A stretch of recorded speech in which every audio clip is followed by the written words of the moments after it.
All right, thanks, Rachel. Hi, everyone. I'm Ryan O'Donnell, Programs Coordinator for the organization. And for my part of this presentation, I'm going to talk about river herring and Hood Pond and the work we've been doing there. And so, as you can see, the title is Restoring Cold Water and Diatomaous Fish Habitat in Howlett Brook Watershed. So basically, our goal is to restore the herring migration by restocking Hood Pond to start a population that will spawn and then return and to continue spawning in that location in order to boost the population. So that's our objective, and we had to do some work on Hood Pond and the Howlett Brook watershed, and we'll also be addressing some barriers in that region that Caitlin will talk about later. All right, so next slide, please. Okay, so Hood Pond is was the first target of our work, and we were interested in Hood Pond because it was a historic herring fishery. So it was a place where river herring once migrated to on their spring spawning run. And their objective was to reach the pond, spawn, the adults would return, and the juveniles would develop and later return out to sea. And in 3 or 4 years' time, when they mature, they would come back. And that's typical of the spawning cycle for river herring in any coastal river. They're looking for these nice inland ponds that have calm water that suit their life history, their biology, where they can spawn and the juveniles can mature. So herring do not spawn in Hood Pond at this time. However, it is thought to provide good habitat so that if they were reintroduced, they would be able to spawn successfully at that location. So it's Hood Pond is in Ipswich. Oh, let's go back again. I wasn't quite ready. It's mostly in Ipswich and partly in Topsfield as well. The outlet of Hood Pond is located at Pond Street, right by Route 97. And the outlet stream flows into Pye Brook, immediately across from Route 97. And Pye Brook eventually it splits into Howlett Brook and Mile Brook, and both of those streams will continue into the Ipswich River. For our work, we were interested in Pye Brook and Howlett Brook specifically. There's a small town beach in the Topsfield side. There's plenty of fishing and boating and good access.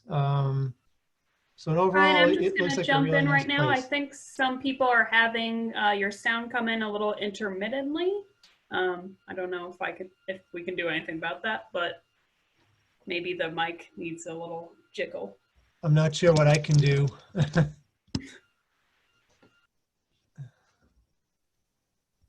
Okay, next slide.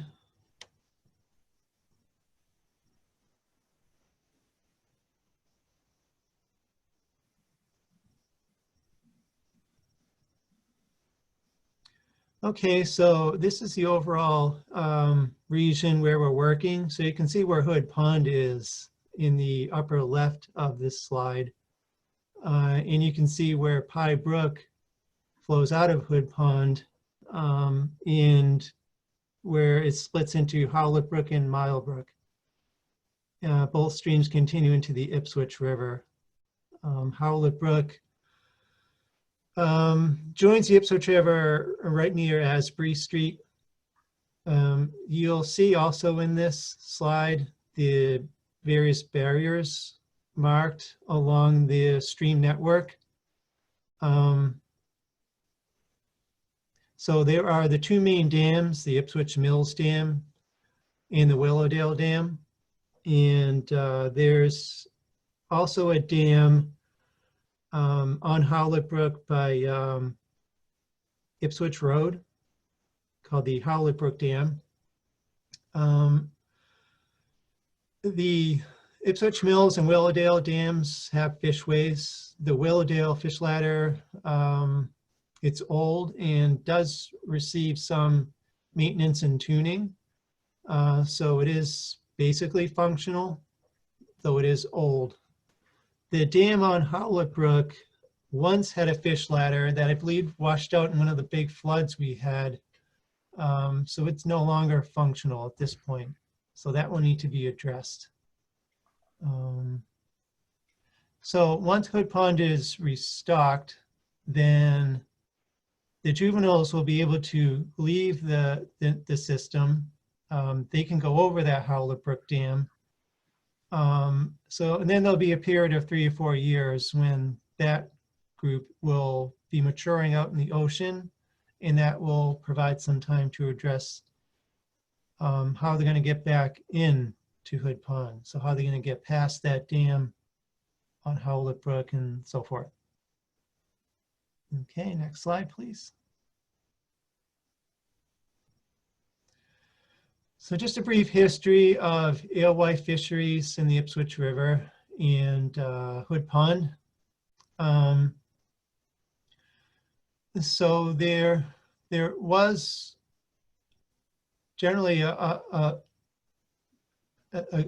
public fishery that relied on the annual spring spawning run.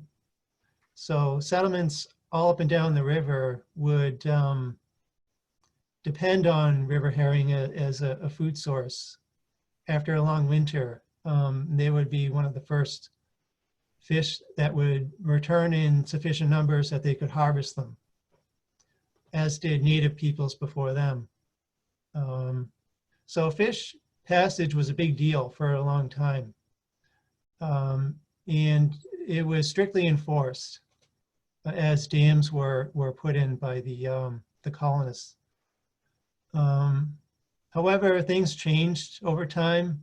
The Industrial Revolution happened. People didn't rely so much on local resources as things could be brought in from elsewhere. So reliance on the herring fishery kind of waned, and so did observance of fish passage and maintenance of fish passage structures. So over time, the alewife fishery basically declined. So by the 1870s, continuing into early 1900s is when the herring fishery in the Ipswich River really declined and essentially disappeared. So that decline was due to obviously obstructions. Water withdrawals have played a role as the population has grown in the 20th century and pulled more water out of the river. Pollution, to some extent, water quality will certainly impact herring fishery. But they really need access to good quality habitat in order to spawn. That's the main thing. Once that's lost, then the fishery can't really survive much longer. But it is believed that if restored, Hood Pond would provide good habitat that the alewives would need. And when I say alewives, that's a type of river herring, as are the less common blueback herring. We're talking about alewives, and that'll be the focus of our restocking because they will spawn in the ponds. The blueback herrings, though less common here, they can spawn directly in the river itself. They tend to be more dominant around the mid-Atlantic region than they are up here. Okay, next slide, please. So just a brief background on the alewife life cycle. And we gave a slideshow about this last week as well. So I won't go into as much detail, but alewives are in river herring in general are diagamous fish, so that they will mature out in the ocean and migrate into fresh water where they'll spawn and develop. They can produce a lot of offspring. The females can lay huge quantities of eggs that will be fertilized in the open water. And the eggs will, once fertilized, will settle. They'll adhere to various surfaces, whether it's vegetation or substrate material. They'll hatch relatively quickly. Meanwhile, the adults will leave. And by the way, this takes place in the spring. So the herring run is underway now. Spawning will take place in May generally. And the juvenile development will occur over the summer. So they'll mature, they'll feed in the pond, reside there for several months, and then they'll head back out to sea so that they themselves will develop. And in 3 or 4 years, they'll be mature enough to the point where they will return. So they generally grow to about 12 inches, fully grown adults.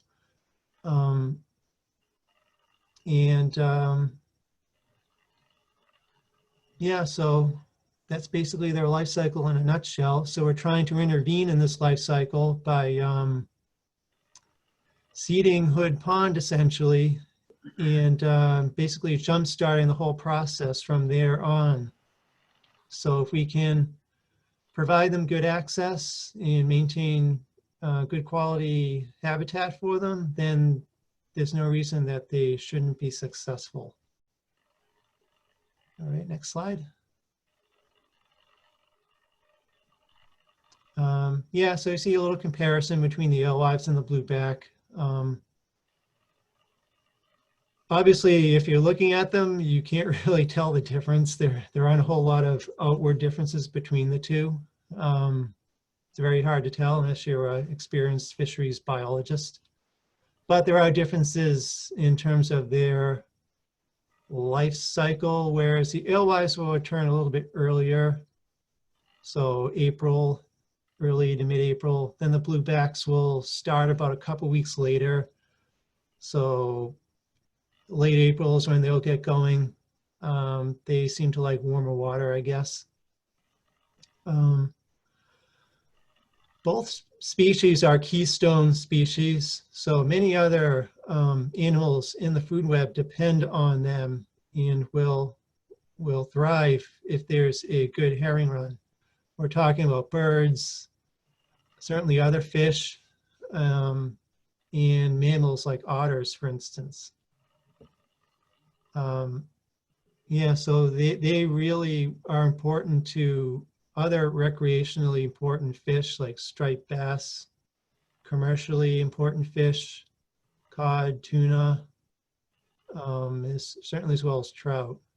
They'll all thrive off them. Even in the ponds, it's known where there's a good herring fishery and good spawning run that the other fish do better in those ponds. So they will feed off the juveniles. They'll certainly impact the population somewhat, but that's why they reproduce in such large numbers that hopefully many more will survive that will themselves come back. So that's why it's critical to restore the herring population, both for the natural food web and as well as for certainly commercially important reasons. Okay, next slide. Yeah, so here's Hood Pond close up, and this points out the places where we did water quality assessments in the pond. So each year from 2015 to 2017, from May to September, we made monthly trips to the pond. We borrowed some equipment from the Division of Marine Fisheries. It's called a data sonde. And we visited each of these points on the pond to take some basic measurements. So temperature is critical. Knowing dissolved oxygen is important.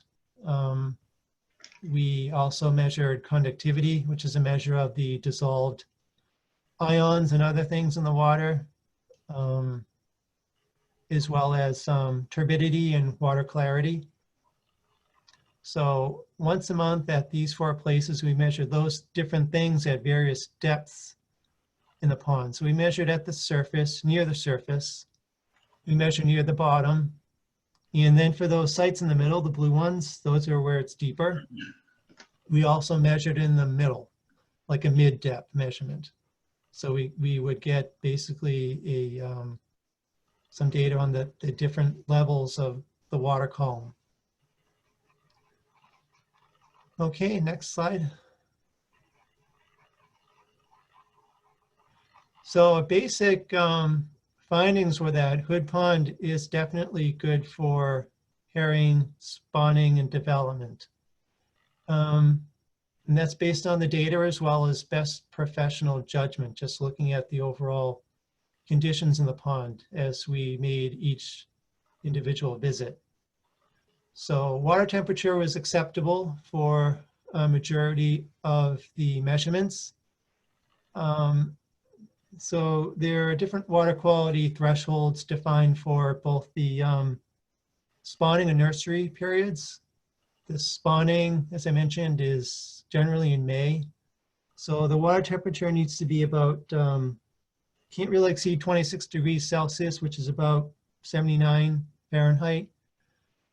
And then the subsequent nursery period, when the juveniles are developing, it can be a bit warmer, but it can't really exceed 28 degrees or about 83 degrees Fahrenheit. So it did meet those criteria for each visit and at each of the levels and for the different times where we measured. Dissolved oxygen was also good. In the best places, the places we were most interested in were on the margins. So the shallower sites where herring are more likely to initiate spawning, I believe, and where the eggs will probably fare the best. Measuring the deeper sections of the pond, even at the bottom, is important, but it's not the most important location for the herring. So dissolved oxygen was good at all the strata except for the very deepest points in the pond, where it tends to get lower just because of stratification and so forth. But that's not a big deal because it's not where herring are going to seek out. If there's plenty of other good habitat, they'll just reside there. There's no need for them to want to go to the very deepest parts. pH was also fine. There were no problems with pH. It's all very much within water quality standards, as was water clarity. We measured that with a Secchi disc. It's just a black and white, a disc with alternating black and white pattern on it. And you just lower it down until it disappears and record that depth. So it didn't exceed that for more than 10% of the observations which we took, which was basically the criteria. So for all these measurements, as long as things didn't exceed those thresholds or standards for more than 10% of the observations, then it was considered acceptable. So it passed with flying colors. So Hood Pond is a go, essentially. And so start on the next slide. Okay, so I'm going to hand it off to Caitlin now. So she's going to talk to you about the barriers and all the on-the-ground restoration work that she's involved in. Thanks, Ryan. I just wanted to go over a question that came up based on while you were talking. Joel had asked about the alewife seeding in Hood Pond and how the juveniles return. Basically, once you stock the adults in a pond, the alewife are able to imprint on their DNA that area. And I'm not sure of the specifics, really. I'm not sure many people are, but the location is imprinted on their DNA, and then they can return back to their natal spawning the natal habitat where they were stocked. That's why you want to stock the pond in that area. Caitlin, Yep, this is Greg. I can speak to that a little bit more yep. because I have another project on a different river and have read a lot of the scientific literature. One of the theories is that when they're in the larval stage, even before they hatch, they're imprinted with the water chemistry of the location where they hatch. And as incredible as it sounds, they can detect that chemistry as they come up the Ipswich River and find their origin location. It's almost like tasting something as you enter the river. So it has a lot to do with water chemistry, and the water chemistry of every river and pond is a little bit different. Thanks, Greg. So in terms of moving forward with restoration in Howlett Brook and the Ipswich River watershed as a whole, a stream maintenance plan has been permitted by Ryan and worked on with Trout Unlimited Northeast. Basically, the pond has, access to the pond has filled in with cattails over the years and other vegetation. And Ryan worked with the Topsfield Conservation Commission to permit brook clearing work in the area so that once the adults are stocked, they're able to, the juveniles are stocked, they're able to exit the area, and then we'll have to continue to do that stream maintenance so that the adults can return in the 3 to 4 year time frame. In addition, we're working on a project with the town of Topsfield to replace the Pond Street culvert. We're also working with the Division of Marine Fisheries to repair the Howlett Dam for access. The fishway at that site had been destroyed in the Mother's Day flood, and we're working with DMF to get that back repaired, which will be needed for the adults to get up into the system. In addition, the Division of Marine Fisheries is working with the private owner of the Willowdale Dam to install an Alaskan steep pass in that area. And we are looking at additional water and habitat quality measurements within the Howlett Brook system. In addition, as part of, I think it might be the next slide, but as part of 2 different projects that we received funding for, the National Fish and Wildlife Foundation project in Howlett Brook, and also a Municipal Vulnerability Preparedness Action Grant. These 2 projects combined are preparing 18 engineering designs, which will be prepared by Trout Unlimited National, and they'll be prepared for the towns of Ipswich, Topsfield, and Boxford, who we're working with to get early design plans and cost estimates for 18 culverts in this region. Next slide, please. So these are the 2 projects that I was discussing. The Howlett Brook Watershed Migratory Priorities are shown here. And the majority of the red and yellow, which are the moderate and high priority sites, will be those 18 sites that will be getting 18%, the 30% design plans and cost estimates. The outline here is showing the geography, so the Howlett Brook subwatershed, which is a subwatershed of the Ipswich River. And in addition, you can see Hood Pond in the middle of the screen, and that barrier that is red, number 670 is Pond Street, and that's where the culvert replacement will be taking place. Next slide, please. So in addition to the aspects of the project that I've mentioned thus far, we're also looking at assessing the area for Brook Trout DNA and eDNA analysis with the Sea Run Brook Trout Coalition. Basically, this area, Howlett Brook, is one of the last remaining cold water designated fishery areas within the Ipswich River watershed. And so we're looking, one round of sampling has taken place, and we're looking at identifying sites to take water and provide it for analysis for eDNA. There'll be 3 replicate sampling periods, and hobos, which are meters that measure temperature or other water quality constituents, but these ones are for temperature, will be deployed in order to see if the temperature measurements are supportive of brook trout. Next slide, please.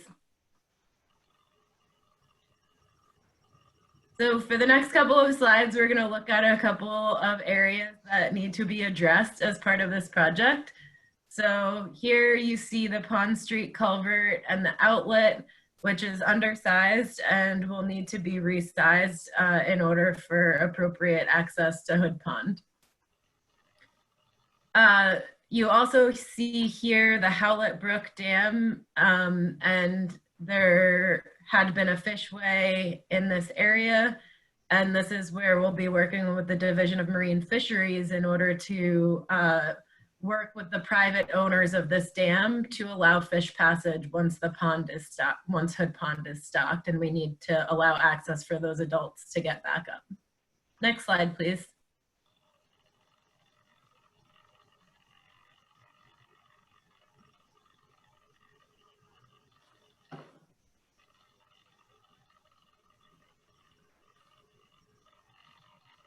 So we talked about this a little bit. We can,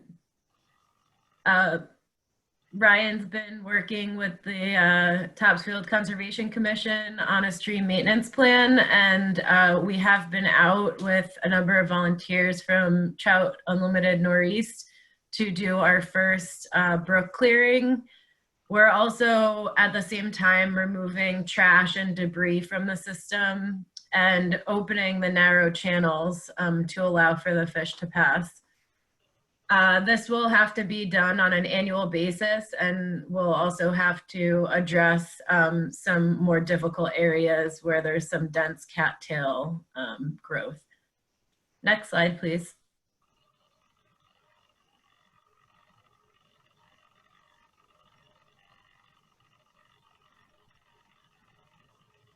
So this is us.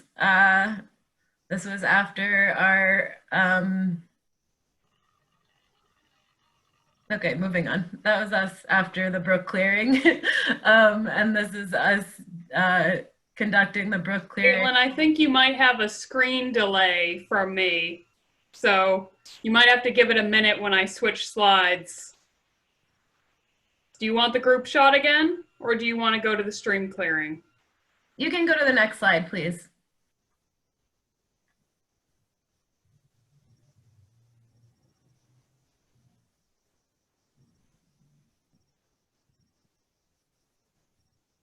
So this is just another image of the group performing the stream channel maintenance. Next slide, please.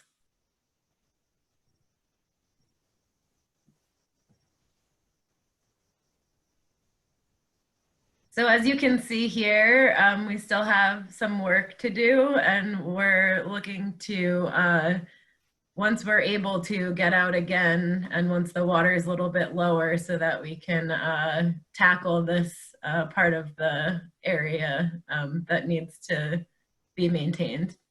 Next slide, please.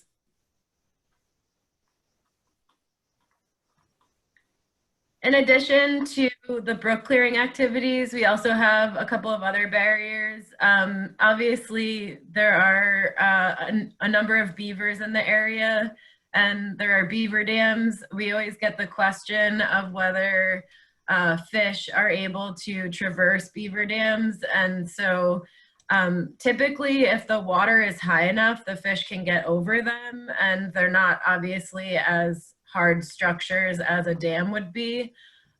So there is some ability to pass through. I've also heard of people removing dams and putting pipes underneath the beaver dams and putting pipes underneath them.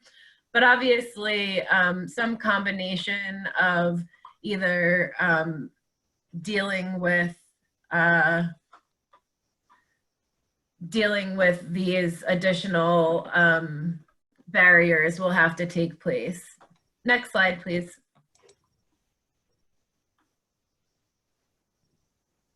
I see a couple questions coming up. If it's okay, if it's not something that needs to be addressed immediately, we can cover those at the end of the presentation.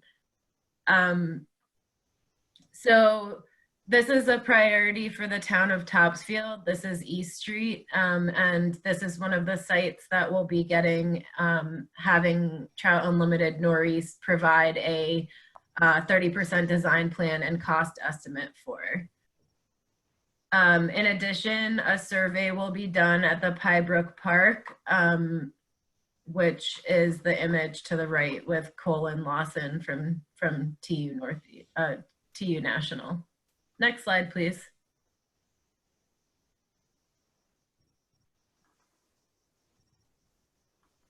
So there's a number of partners that are part of this project. In addition to our funding sources, we're working with Topsfield, Boxford, and Ipswich Conservation Commissions and highway departments.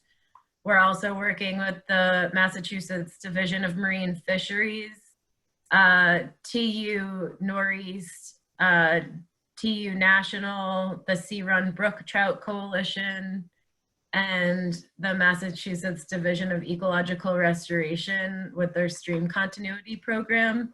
So I want to thank all of our project partners and supporters of the project.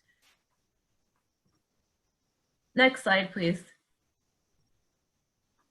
So in conclusion, these fish, the alewives and herring, have been around for a long time, and we'd like to maintain and restore the valuable resource here.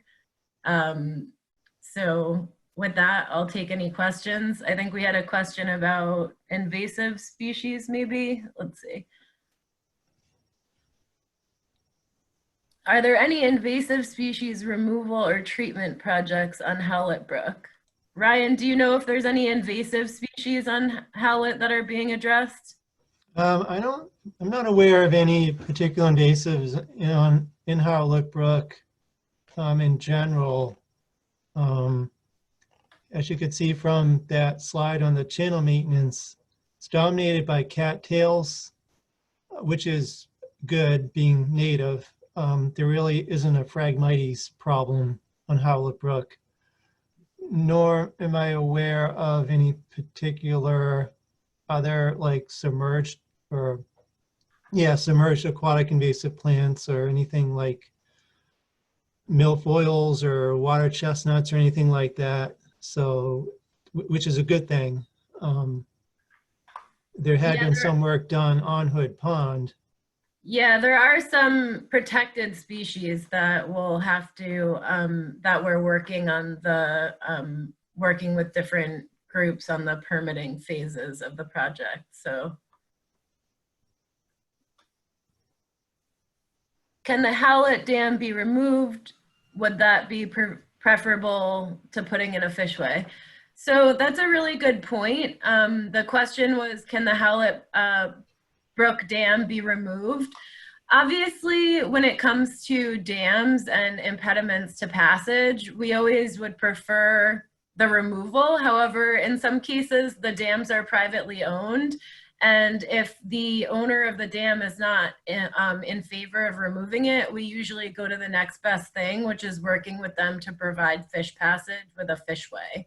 So yeah, usually the first step is seeing if they're amenable to removal. And then the second step is basically working with them to provide passage. The next question was, on the one map with priority rating of non-tidal crossings, what was the basis of assigning a rating? On the one map with priority. So the prioritization is based on a number of, so do you want to go back to? So the Great Marsh Barriers Assessment, which was done a few years ago and finalized in 2018, basically prioritized culverts, and the prioritization was based in two different factors. One factor was the infrastructure risk, and the other factor was the ecological prioritization. So these two prioritizations combined will create the non-tidal crossing priority.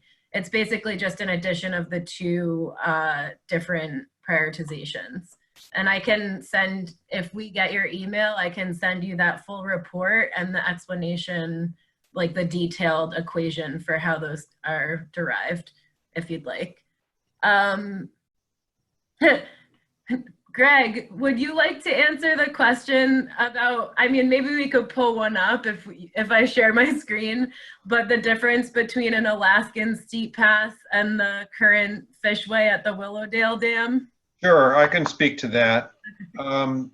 The Alaskan steep pass is a contemporary design. It's not one of these older designs, and it's a prefabricated metal fish ladder which is positioned in a stream over a dam. The traditional way of doing it is to actually pour a concrete foundation with chambers. And if you go to the Willowdale area over by Foote Brothers on the conservation property on the opposite side of the river, you can see the old one that we maintain, which is made of concrete. Division of Marine Fisheries has 2 or 3 Alaskan fish passes, and they're making decisions about where to deploy them. And one of the places, as Caitlin had mentioned, is intended to be at the Willowdale Dam near Foote Brothers.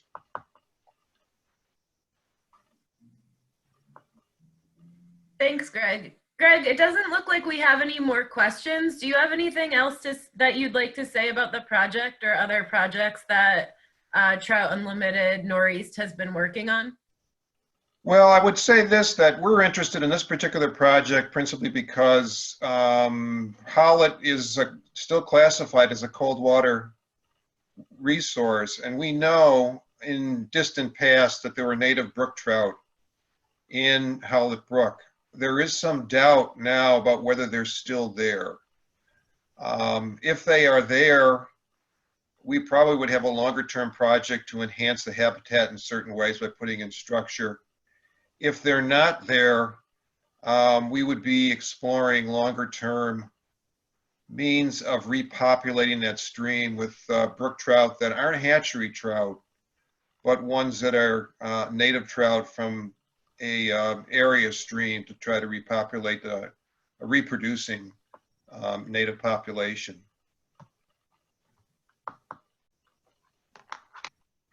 Thank you. So we got another question about which ponds we're looking at for herring habitat assessments. So if we have the map in front of us, and Hood Pond is basically the first pond that is encountered.